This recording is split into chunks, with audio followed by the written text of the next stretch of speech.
Se a lei tributária benéfica silencia a respeito do assunto, ela seguirá a regra geral, a regra da irretroatividade.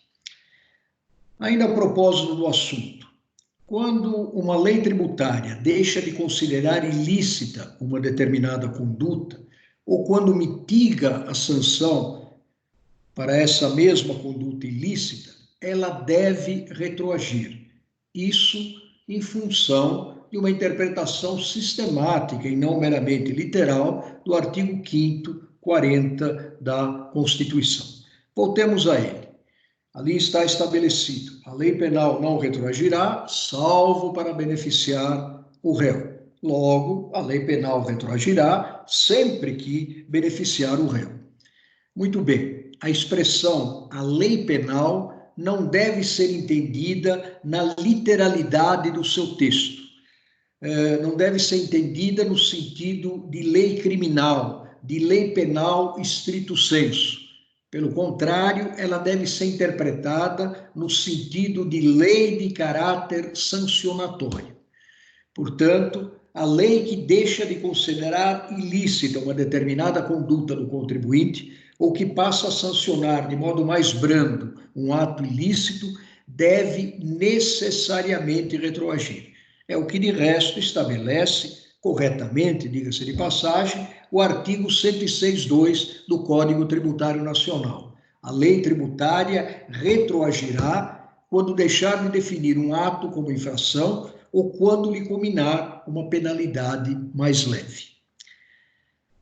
Também não posso deixar de deplorar o que prescreve o artigo 106.1 do Código Tributário Nacional.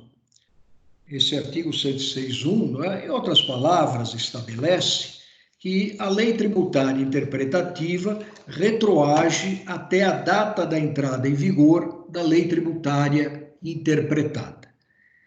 Eu discordo, mas antes de criticar o dispositivo, vamos tratar de compreendê-lo. Digamos que uma lei A aceite duas interpretações, uma interpretação mais favorável ao fisco e outra interpretação mais favorável ao contribuinte. Vamos admitir que o Poder Judiciário, chamado a aplicar contenciosamente essa lei A aos casos concretos, ora empreste especial atenção à interpretação mais favorável ao fisco, ora leve em conta a interpretação mais favorável ao contribuinte. Em razão disso, tempos depois, vem editada uma nova lei, vamos chamá-la de Lei B. Essa Lei B, continuo com o exemplo, manda aplicar aos casos em julgamento a interpretação mais favorável à fazenda pública. Muito bem, de acordo com a doutrina tradicional, essa Lei B é uma lei interpretativa da Lei A e, portanto, retroage os seus efeitos até a data da entrada em vigor da Lei A.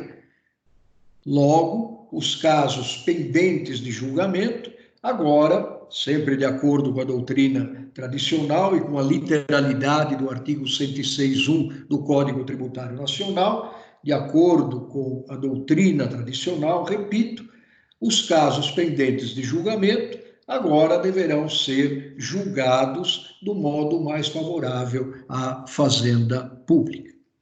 Como eu lhes adiantei, discordo dessa linha de pensamento. Por quê?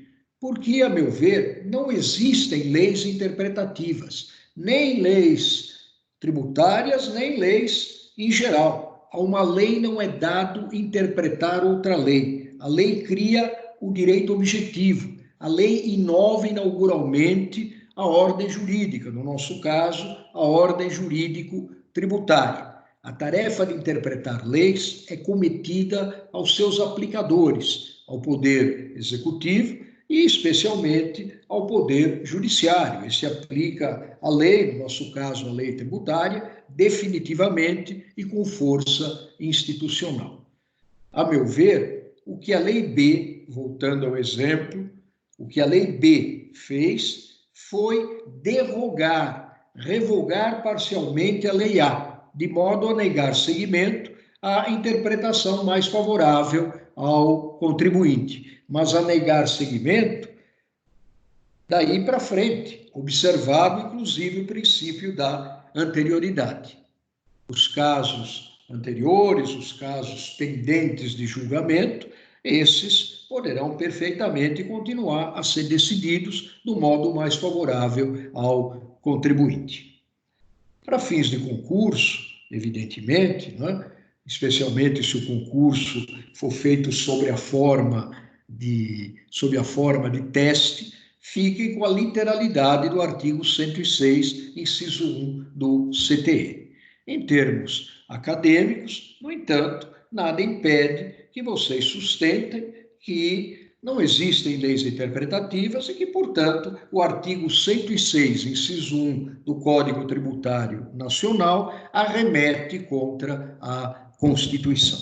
Aliás, eu, como advogado, argumentaria da seguinte maneira: os casos pendentes de julgamento, ou seja, os casos ocorridos entre a entrada em vigor da Lei A e a entrada em vigor da Lei B, deverão ser decididos da forma mais favorável ao contribuinte. Por quê? Porque foi necessária a alteração da ordem jurídica, a edição de uma nova lei, para que a posição mais favorável ao contribuinte se mostrasse improsperável. Improsperável para o futuro, observado, inclusive, o princípio da anterioridade.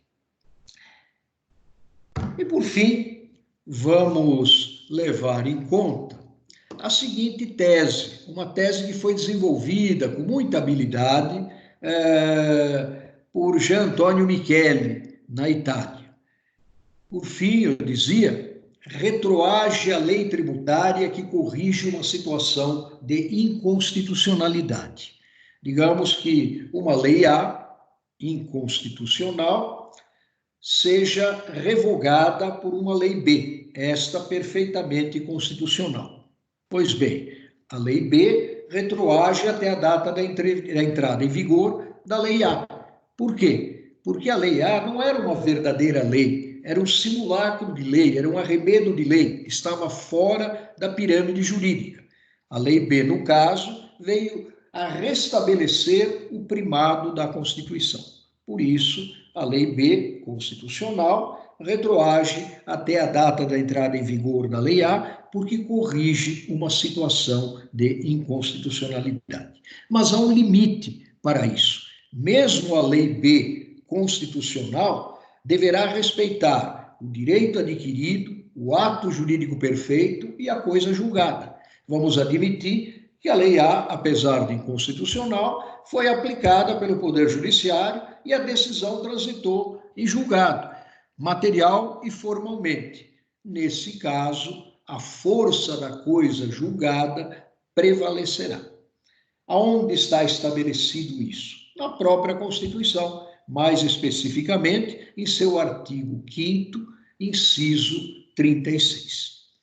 Posto isso, prezados alunos, prezados colegas, eu dou por encerrada essa aula sobre os aspectos gerais dos princípios constitucionais tributários. É claro que muita coisa ainda resta para ser dita em matéria de legalidade tributária, de anterioridade tributária, de segurança jurídica da tributação.